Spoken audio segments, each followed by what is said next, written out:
Hi, so we're going to briefly go over the Great Wall of China from 221 BC to the present. And yeah, let's get started. So, despite its name, the Great Wall of China is actually not one particular long wall. It's actually made up of various segments and overlapping segments of wall. And just get started here. This is this is a pretty cool picture of Ronald Reagan visiting the wall there. So the wall in the beginning. So it started off.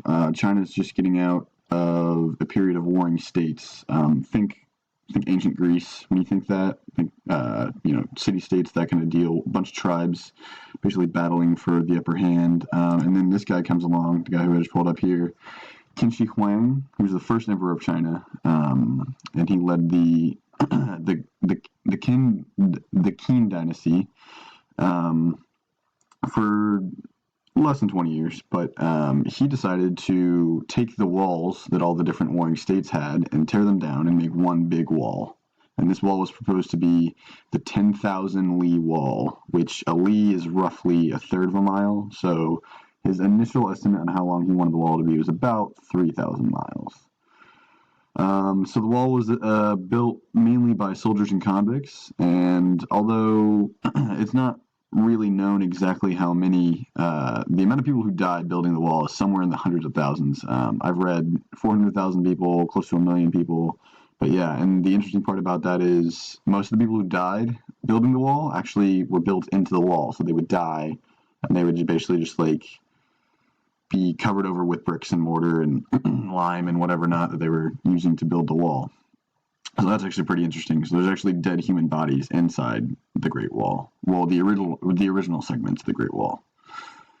So yeah, so after the Qin dynasty, though, then the Han came next, and unfortunately, this was the beginning of a vicious cycle of the building of new parts of the wall and leaving the old parts to ruin.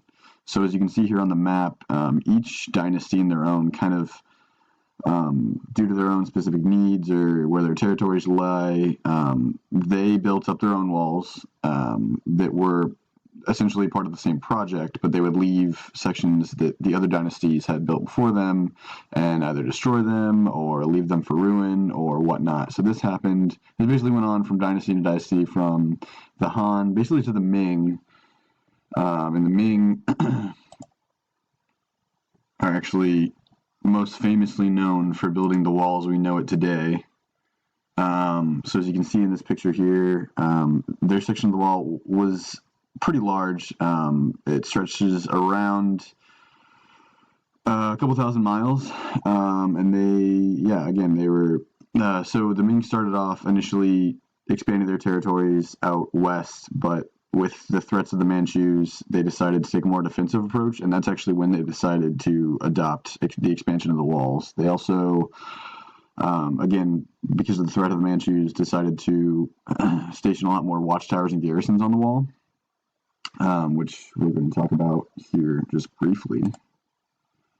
We talked about the defense of the wall. So the wall was actually never effectively used to defend against outside invaders, which that was its original intended purpose, was, a bunch of the tribes north of China and west of China would threaten China, and they would gain to power, and China did not want them marching over and taking over their territory, so they thought, maybe a wall will help with that. Well, it didn't, because as you can see, the Mongols and the Manchus both kind of walked all over China and took it over, actually, in various times.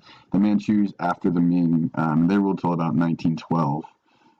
But yeah, so the wall was actually never effectively used to defend against outside invaders, but most notably during the reign of the dynasties, they would often station soldiers in the watchtowers and the garrisons, and the main purpose for that was to protect a lot of the traveling merchants and traders that contributed to China's economy from the outside savage tribes.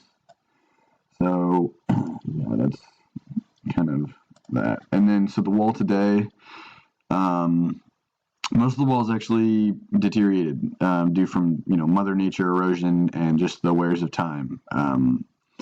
Although in 1987 it was deemed to be a World Heritage Site, which I think is pretty cool. And although some people will say that it's not true, it is true that the wall can be seen from space. If you look at this picture right here, although that is kind of a misconception because you can see it from space, you just have to have a really well-trained eye and know where to look. But yeah, that's basically the Great Wall in a nutshell. And as you can see here, I've got all my notes for each of these slides. Not super elaborate, but for my talking points, there we go. So, and then I'll briefly show my outline. This is kind of how I began making the presentation.